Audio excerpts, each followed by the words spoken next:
Assalamualaikum warahmatullahi wabarakatuh. Berjumpa lagi dengan saya. Gimana kabarnya teman-teman? Semoga teman-teman semakin sehat ya. Amin ya robbal alamin. Oke, kali ini saya masih mau menjawab nih pertanyaan dari teman-teman yang ada di kolom komentar video saya ya. Simak sampai dengan selesai. Semoga jawaban saya bisa mewakili pertanyaan dari teman-teman yang lainnya. Ini mengenai masalah obat, herbal, dan vitamin ya teman-teman. Apa saja sih yang saya konsumsi? Nanti akan saya bagikan ya teman-teman. Jadi nanti teman-teman simak sampai dengan selesai supaya nanti nggak salah paham ya. Apa yang pernah saya sampaikan ini kan saya pernah berobat ke dokter, terus memperbaiki 3P, terus juga herbal apa saja yang saya minum, terus vitamin apa yang saya minum nanti akan saya bagikan. Tapi kembali lagi, saya sampaikan ke teman-teman bahwa saya bukanlah dokter, bukan ahli medis, bukan ahli hipnoterapi, dan bukan ahli obat-obatan. Saya hanya orang yang pernah menderita gangguan ini, alhamdulillah sudah sembuh. Kalau saya bisa sembuh, saya yakin teman-teman juga bisa sembuh ya. Amin ya robbal alamin. Oke teman-teman ya, dimulai dari mana? Dari obat dulu ya. Obat apa saja yang saya konsumsi ya teman-teman ya.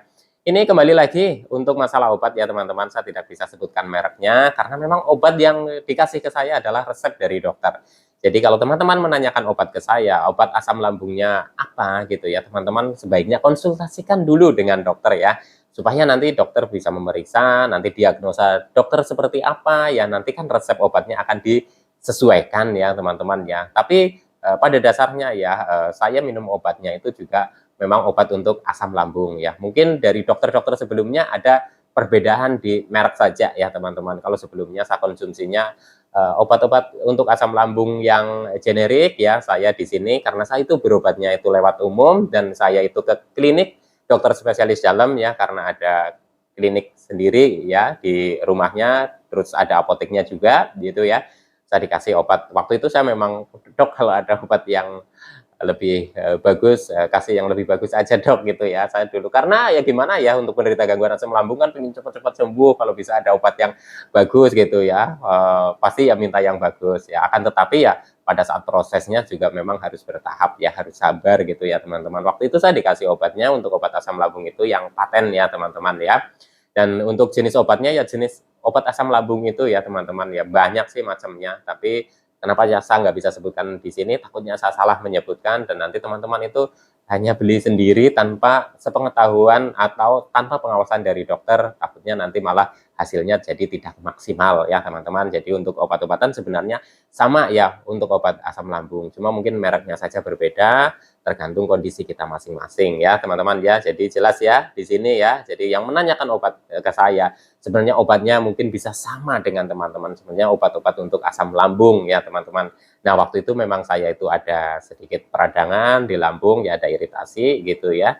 Itu menurut dokter ya, hasil pemeriksaan dari dokter, jadi memang ada tambahan sedikit untuk itu ya, hanya dikasih kalau nggak salah sekitar 2 minggu atau 3 minggu gitu ya teman-teman ya. Dan herbal ya, herbal apa saja yang saya minum ya, sebenarnya herbalnya itu nggak macam-macam ya teman-teman, herbalnya itu hanya herbal-herbal rumahan saja, karena pada saat saya waktu berobat ke dokter, saya konsumsi obat dari dokter itu ya, saya itu juga sempat konsultasi, "Gimana dok kalau saya barengin dari dokter?" Nah, dokter menyampaikan bahwa sebaiknya konsen di obat ini dulu gitu ya teman-teman ya. Jadi saya ikutin saja arahannya. Nah, setelah membaik agak membaik ya, agak enakan udah ya teman-teman ya. Terus saya masih lanjut itu obatnya masih lanjut dan ketika saya itu sudah apa namanya, sudah ya merasakan sensasinya mulai berkurang, saya mulai dengan minum yang namanya pati irut gitu ya teman-teman. Jadi sebelum makan ya, sebelum saya itu minum obat dari dokter itu saya itu ini ya teman-teman ya, minum apa namanya, tepung irut gitu ya. Kalau di tempat saya sih namanya tepung angkrik ya gitu ya, tapi ada juga yang pakai sagu tani, ada juga ya, tapi kalau saya itu pakai tepung angkrik atau pati irut gitu ya. Memang harganya jauh berbeda gitu ya teman-teman. Kalau yang asli, kalau yang irut gitu ya, yang angkrik itu mungkin sekilo itu sekitar 60 ribuan gitu ya teman-teman, sekitar 60 ribu. Kalau yang benar-benar asli ini dari petani ya, benar-benar asli yang irut ya teman-teman, kalau nggak salah ya harganya sekitar berkisar 60 ribuan gitu ya teman-teman. Tapi kalau untuk sagu tani sih lebih murah ya teman-teman, sangat lebih murah gitu. Tapi ada yang cocok juga pakai sagu tani dan kebetulan saya itu dulu pakai tepung irut karena memang di rumah saya itu nanam sendiri gitu ya teman-teman ya, memang itu ada kebun gitu, memang itu kan tumbuhan liar sebenarnya ya, jadi dirawat gitu ya teman-teman. Jadi memang tepungnya itu dibikin tepung itu kadang memang buat ya kadang ada yang minta untuk apa namanya orang yang kena mah gitu ya, dan kebetulan pada saat saya terkena asam lambung saya juga rutin minum itu ya pagi dan sore ya teman-teman. Biasanya kalau sore itu sekitar jam setengah 6 saya minumnya, kalau pagi itu bangun tidur minum air hangat gitu, terus saya itu pati irut itu ya teman-teman, dan di perut rasanya itu kayak adem. Dan awal-awal mungkin kalau yang belum pernah itu terasa kayak asing, terus kayak nggak nyaman, kayak nggak enak gitu ya. Dan proses bikinnya juga sebelumnya saya sudah ada di video-video saya, cuma mungkin lama sekali ya, udah mungkin sekitar 1 tahun yang lalu saya bikin tutorial untuk pati irut ini ya, pati angkrik ini ya teman-teman ya.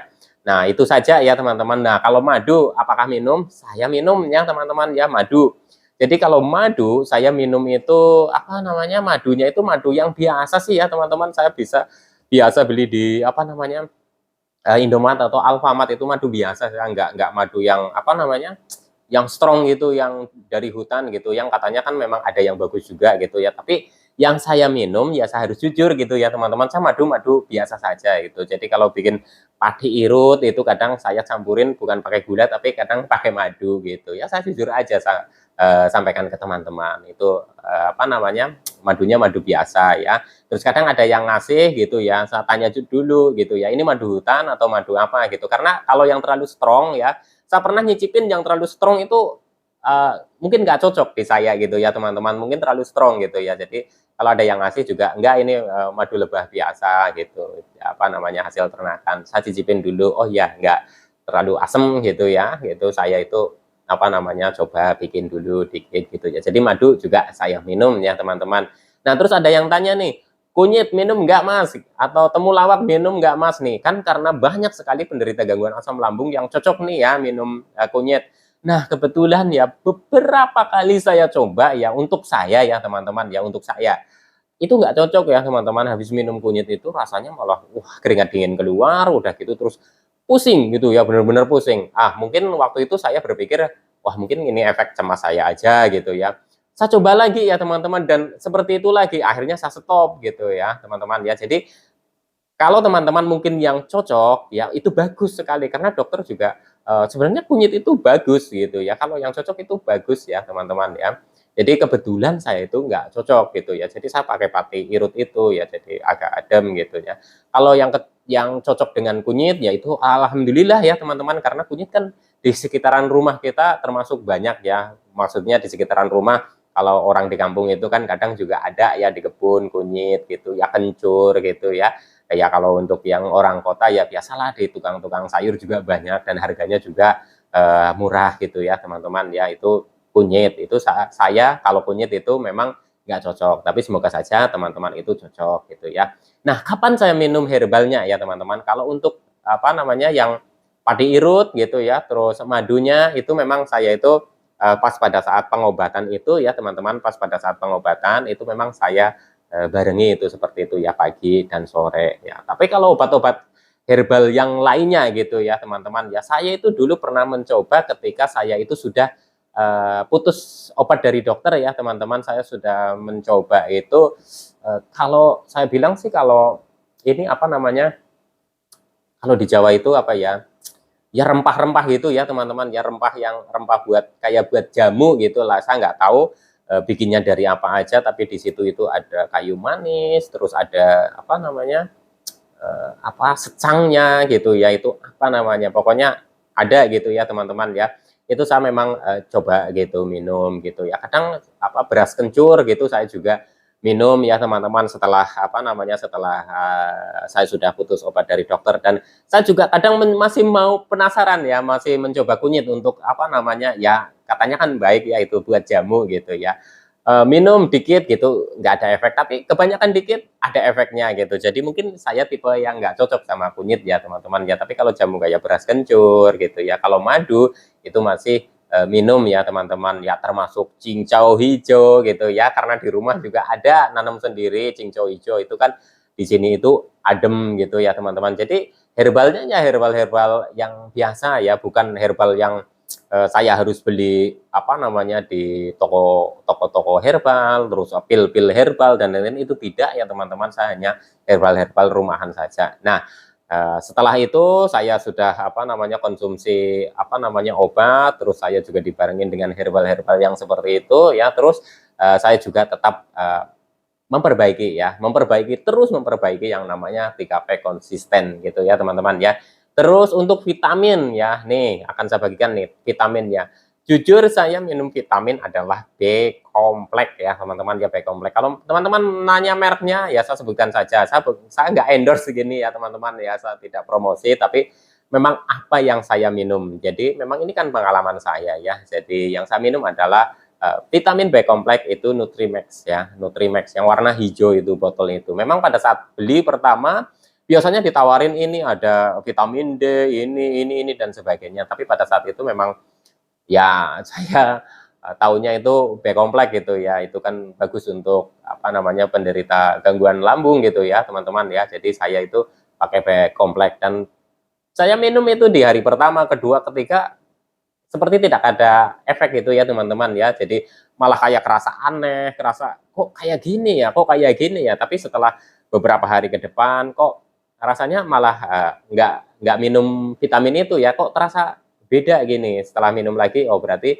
menurut saya ini membantu gitu ya teman-teman ya. Dan waktu itu saya rutinkan gitu. Jadi setelah makan pagi saya minumnya ya teman-teman. Mungkin ya ada yang berbeda ya, tapi kalau untuk teman-teman sebaiknya ya konsultasikan dulu dengan dokter ya. Kalau mungkin teman-teman masih takut nih, saya minum vitamin apa nih, kalau terlalu lama gimana nih. Biasanya kan kalau minum vitamin ini kan juga ada efek, misalkan ya kita kencing itu warnanya kuning pekat gitu, terus teman-teman masih kecemasannya masih tinggi ya, itu teman-teman itu panik, aduh kok begini ya, terus teman-teman itu cemas, terus akhirnya muncul sensasi, dan ketika muncul sensasi teman-teman pikir wah ini apa karena saya minum vitamin jadi nggak cocok begini, ini sensasinya begini. Nah itu bisa saja terjadi seperti itu ya teman-teman. Jadi teman-teman bisa konsultasikan dengan dokter ya.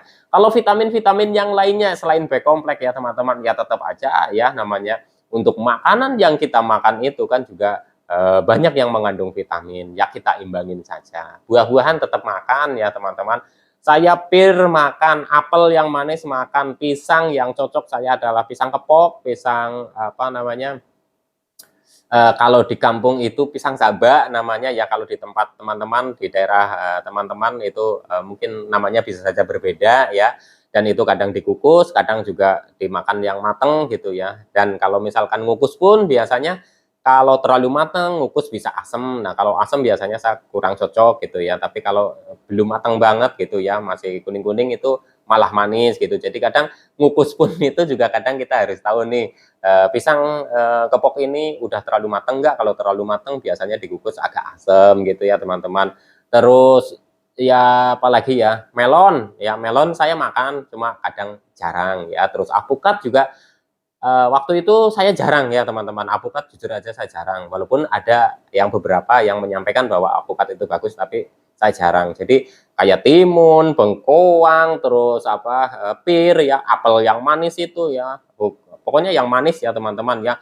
Pir juga pir yang warna hijau tapi yang manis gitu ya, nggak harus pir madu, intinya yang manis lah ya teman-teman ya. Itu saya makan ya teman-teman ya. Jadi untuk teman-teman mungkin apa namanya bingung ya untuk referensi vitamin ya, coba teman-teman itu coba dikit-dikit ya untuk masalah buah ini, karena juga ya menurut saya penting sekali juga ya untuk masalah vitamin yang memang alami yang dihasilkan dari makanan dan apa buah-buahan gitu ya teman-teman. Ayam, ikan, tahu, tempe tetap makan saja, mungkin prosesnya saja yang dibedakan ya teman-teman. Yang kalau tadinya sering digoreng, sering di apa namanya, mungkin dengan bumbu-bumbu yang pekat ya, waktu saya dalam proses penyembuhan itu masaknya dengan proses masak yang kebanyakan direbus dan dikukus dan tidak terlalu banyak bumbu-bumbu yang menyengat gitu ya, yang terlalu strong gitu ya. Dan MSG waktu itu saya juga apa kurangin ya teman-teman ya. Jadi semoga saja apa yang saya sampaikan ini, apa yang saya bagikan ini bisa bermanfaat, bisa memotivasi teman-teman untuk tetap semangat dalam menghadapi gangguan asam lambung yang sudah disertai dengan kecemasan. Insya Allah nanti teman-teman juga akan sembuh ya, saya yakin itu. Intinya tetap berdoa, berusaha ya, hadapi dan jalani ini dengan sabar dan ikhlas. Insya Allah nanti akan membuahkan hasil ya teman-teman ya.